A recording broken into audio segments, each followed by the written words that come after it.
नमस्कार बच्चों, स्वागत है आपका हमारी हिंदी की क्लास में। तो बच्चों, आज हम हमारी हिंदी की क्लास में करेंगे 9वीं कक्षा का जो क्षितिज पुस्तिका है, उसमें जो पहला कवि है कबीरदास जी, उनके साखी और शब्द का सरलार्थ हम कर चुके हैं। तो आज उनके अभ्यास के हम प्रश्नोत्तर करेंगे। तो आइए शुरू करते हैं प्रश्नोत्तर।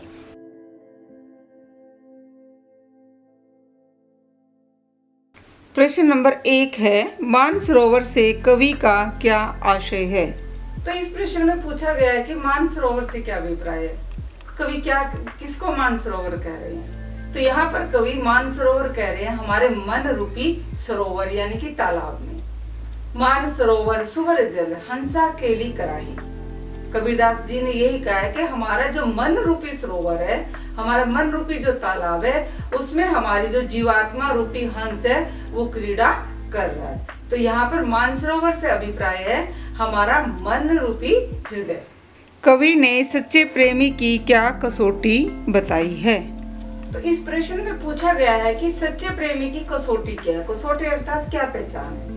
जैसे हमारा दूसरा दोहा था, प्रेमी ढूंढत में फिरो प्रेमी मिलो न कोई, प्रेमी को प्रेमी मिलो सब विष अमृत होई। यहाँ पर कबीरदास जी एक सच्चे प्रेमी की पहचान बता रहे हैं। सच्चा प्रेमी कौन? जो भगवान से सच्चा प्रेम करता है, भगवान के सही मायनों में पहचान रखता है। कि जब दो भगवान को प्रेम करने वाले सच्चे प्रेमी मिलते हैं तो सारे जो विष माने विषय वासनाएं, जो भी हमारी मोह ममता है, विषय वासनाएं हैं, वो सब नष्ट हो जाती हैं और सब अमृत बन जाती है। जब दो सच्चे प्रेमी ईश्वर के सच्चे भक्त मिलते हैं तो वो भगवान के नाम की चर्चा करके सब अज्ञान को भुलाकर उसको ज्ञान में बदल देते हैं। तो यही सच्चे संत की पहचान बताई उन्होंने। प्रश्न 3, तीसरे दोहे में कवि ने किस प्रकार के ज्ञान को महत्व दिया है। इस प्रश्न में बात हो रही है तीसरे दोहे की। तीसरा दोहा हमारा कौन सा है? हस्ती चढ़िए ज्ञान को सहज दुरीचा डारी, स्वान रूप संसार है भूखन दे झक मारी। यहाँ कबीरदास जी ने कहा है कि हमें ज्ञान रूपी हस्ती पर सवार होने के लिए सहज दुलीचा डालना चाहिए, अर्थात हमें ज्ञान प्राप्त करने के लिए सहज भाव की भक्ति करनी चाहिए। अधिक कठोर तप तपस्या या क्रियाक्रम कर्म कांड आदि करने की कोई आवश्यकता नहीं है। संसार की बातों पर हमें ध्यान नहीं देना चाहिए। संसार तो एक कुत्ते के समान है जो तरह तरह की बातें करते रहते हैं धर्म के बारे में। तो यहाँ इस तीसरे दोहे में कबीर ने सहज भाव की भक्ति के बारे में बताया है कि हम सहज भाव की भक्ति से ही ज्ञान प्राप्त कर सकते हैं। प्रश्न 4, इस संसार में सच्चा संत कौन कहलाता है। प्रश्न में पूछा गया है कि सच्चा संत कौन कहलाता है। कबीरदास जी ने अपने दोहे में स्पष्ट कहा है कि पखा पखी के कारणे सब जग रहा भुलान, निरपक होई के हरि बजे सोई संत सुजान। के पखा पखी के कारण, पखा पखी पक्ष विपक्ष, जैसे कि मैंने सरलार्थ करते वक्त ही बताया था कि भक्ति काल में दो धाराएं थी, निर्गुण और सगुण। निर्गुण वाले कहते थे हम श्रेष्ठ है और सगुण भक्ति वाले कहते थे हम श्रेष्ठ है, और जो भक्त थे वो इस विवाद में ही उलझ गए थे। तो यहाँ हिंदू और मुस्लिम का भी था।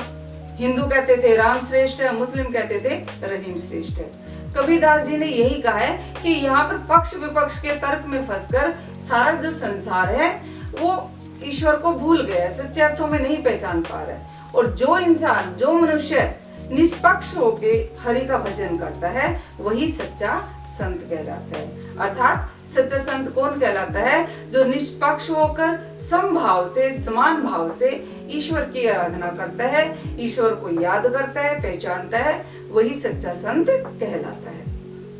प्रश्न 5, अंतिम दो दोहों के माध्यम से कबीर ने किस तरह की संकीर्णताओं की ओर संकेत किया है। अंतिम दोहों में कबीरदास जी ने समाज की जो संकीर्णताएं बताई है वो बताई है धर्म के प्रति और कर्म के प्रति। धर्म में मतलब हिंदू और मुस्लिम दोनों धर्म के ही लोग अपने अपने धर्म को श्रेष्ठ बताने पर तुले हुए हैं। हिंदू कहते हैं राम श्रेष्ठ है, मुस्लिम कहते हैं रहीम श्रेष्ठ है, और इसी बात पर झगड़ रहे हैं। और उनको इस सच्चाई का पता ही नहीं है कि दोनों ही एक है। कबीरदास जी ने इसी पर प्रकाश डाला है कि ये आपस में ना लड़े। अगर ये राम और रहीम को समझ ले तो इन्हें सच्चाई का पता लग जाएगा कि ये राम और रहीम एक ही है, अलग अलग नहीं है। और अंतिम दोहे में कबीरदास जी ने हमारे कर्म कैसे होने चाहिए, कर्मों के आधार पर ही हम किसी को छोटा या बड़ा मानते हैं, ना कि जाति के आधार पर। कि कबीरदास जी कहते हैं, ऊंचे कुल का जन्मिया जे करनी ऊंच ना हुई, सुब्रन कलश सुरा भरा साधु निंदा सोई। कबीरदास जी कहते हैं कि केवल ऊंचे कुल में जन्म लेने से कोई ऊंचा नहीं, कोई बड़ा नहीं बन जाता। कि अगर कोई ऊंचे कुल में जन्म ले ले और उसके कार्य अच्छे नहीं हो, उसकी करनी अच्छी नहीं होती, तो वो बड़ा नहीं कहलाएगा।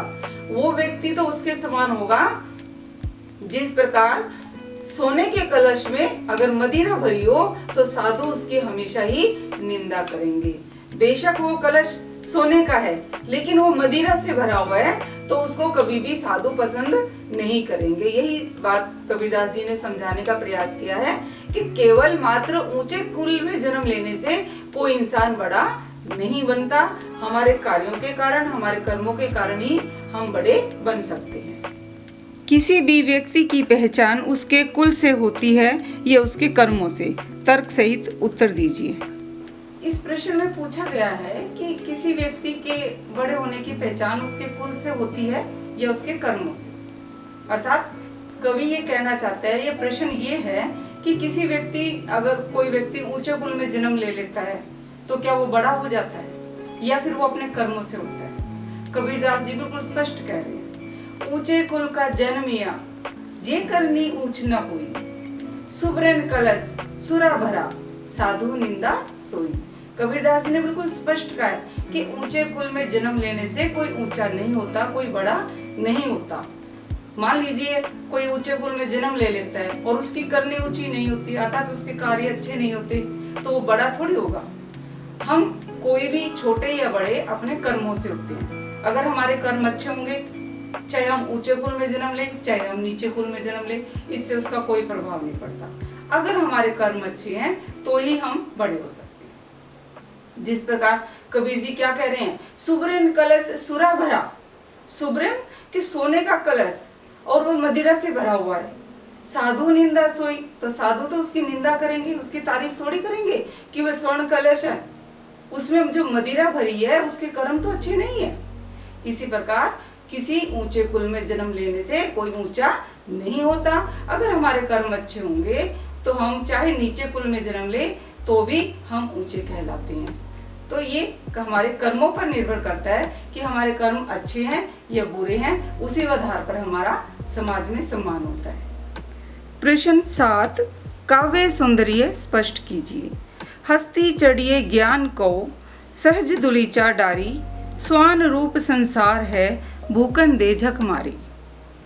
इस प्रश्न में काव्य सौंदर्य पूछा गया। काव्य सौंदर्य मैं आपको पहले ही समझा चुकी हूँ गद्यांश और पद्यांश के शरणार्थ में कि काव्य सौंदर्य क्या होता है। काव्य सौंदर्य ये होता है कि कवि ने उस पद को, उस पंक्ति को रचने के लिए किन किन अलंकारों या उनका प्रयोग किया है जिससे उसकी सुंदरता बढ़ रही है। इसमें इसका शरणार्थ करने की जरूरत नहीं है, इसमें इसका प्रसंग देने की जरूरत नहीं है, सिर्फ और सिर्फ हमें जो विशेष वाला भाग है वही बताना है। काव्य सौंदर्य पंक्ति क्या है, हस्ती चढ़िए ज्ञान को सहज दुरीचा डारी, स्वान रूप संसार है भूखन दे झक मारी। यहाँ पर कबीरदास जी क्या कह रहे हैं, पहली पंक्ति में हम भाव बताएंगे कि कवि ने सच्चे ज्ञान प्राप्त करने की भावना बताई है कि किस प्रकार हमें ज्ञान प्राप्त करना चाहिए।